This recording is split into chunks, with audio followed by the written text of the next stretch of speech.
property was first selected by my grandfather James Dennis in 1875. G'day, I'm Glen Shailer. Pretty good regrowth forest, isn't it?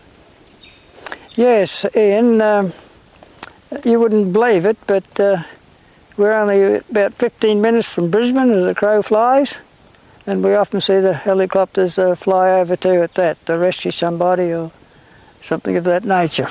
Yeah, it's amazing, isn't it? We've got Slacks Creek and all of Logan City, the most rapidly growing population in southeast Queensland, and it's just there. Yeah. If my grandfather could come back here, he just would never believe it. Just over the boundary there is part of Logan City, fully built up area. Here we are, far from the madding crowd. This is a tree that I cut down. It was a pair of them here together, and finished my homestead off down at Chatswood Road, Slacks Creek, and it's been standing up in good order. So what year was that? That was 1953. So that one was the same. It was the same size as this one here. That's correct. Yeah. In 1953. Hmm. That's one mighty fine blackbutt, isn't it? Yeah, my word, it's a beauty. You can't find many false there, not so straight. Yeah. And there wouldn't be much sap on it. And what is these, about 70 centimetres at the base? I don't know what, you should have brought a tape down there. Bit of change out of 25 metres up there. And that one wouldn't have grown anywhere near that big if you hadn't cut that one out there, because they are competing, weren't they? That was the idea, to keep thinning them out and don't let them go stale and stagnate, because that's when the white ants get into the core of them and run right up the centre. Yeah, right. Yeah. Right, so that's the mother of this one. I would expect so. Yeah. Very good chance it is. Well, that's not bad, is it? That's still in good condition too. Oh yes, he's got a healthy top yet. Yeah. A few hollers for the possums and iguanas and things, and the bees. Is that a bee's nest up there? The bee's nest up there, yeah. Yeah, okay. Yeah, honeybee. This one's well on its way again. This, it's been cut, but it's certainly not dead. Yes, Ian, that's another blackbutt, which was harvested in a dry period of the year, and therefore the coppice has come up very strongly and healthy. And the rate is growing. It's not going to be many years before it could be harvested again.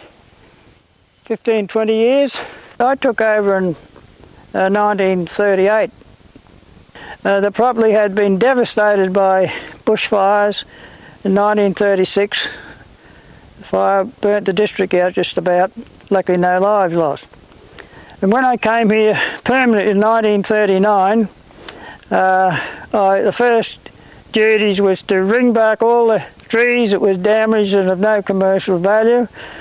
Did the place look like this?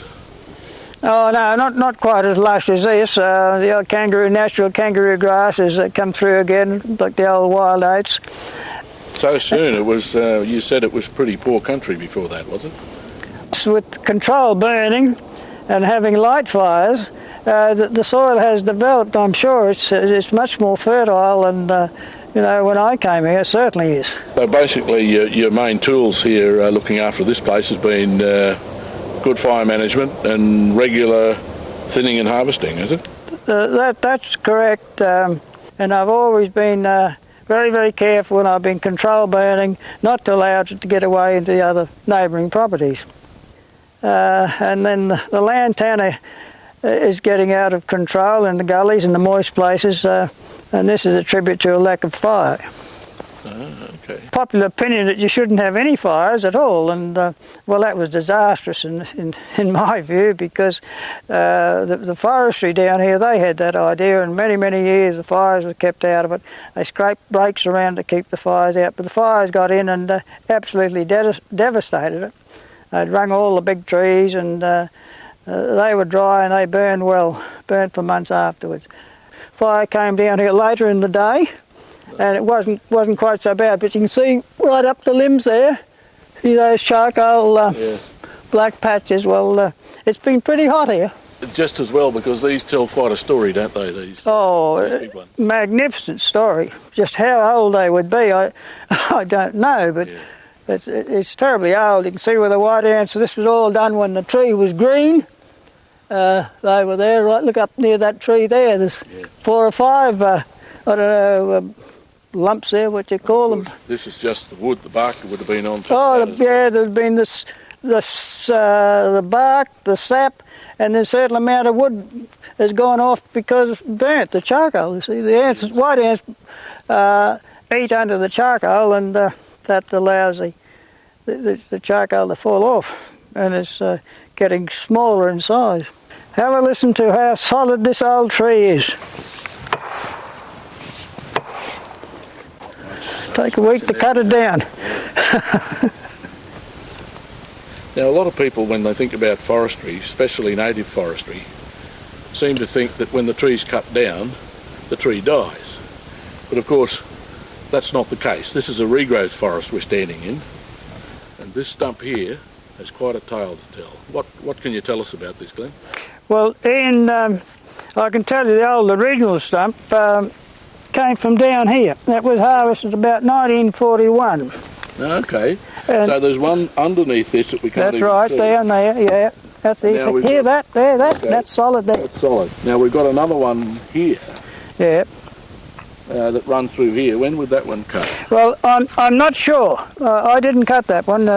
Had some fellas cut it to timber. It's obviously after that. That's one. Right. That's after that one. And it's had a decent growth, so at least 15 or 20 years after that. Oh yes, I would say so. Right. You see, they had the chainsaws then when that was cut. Okay. Yeah. And now we've got this one that's been cut more recently. When did that one? Oh, that's only about 6 months ago. Right. Okay. And that had a solid log above it. Did it? Yes, that cut out. That's a fire scar. It's been damaged at previous fires when this old butt was here. You see. Right. Okay. And white ants had made a track there, and that got into there. But that made a good log above. Right. And here we've got the next generation. Yeah. Still here, alive and kicking. Yeah. And a couple of other options here. So yeah, that's right. A good one there too. Right. That's the generation after. And it's all come from, looks like this original stump was a seedling from the big dead one. Could well be. So we have to conclude basically that reports of forestry's death from logging are greatly exaggerated. First class box timber, flooring timber that would be. Yes, and not no taper, so it'll be dead straight. Yeah, it's a beautiful tree. It was a good tree in 1939. It hasn't grown much really. Know about it, yes.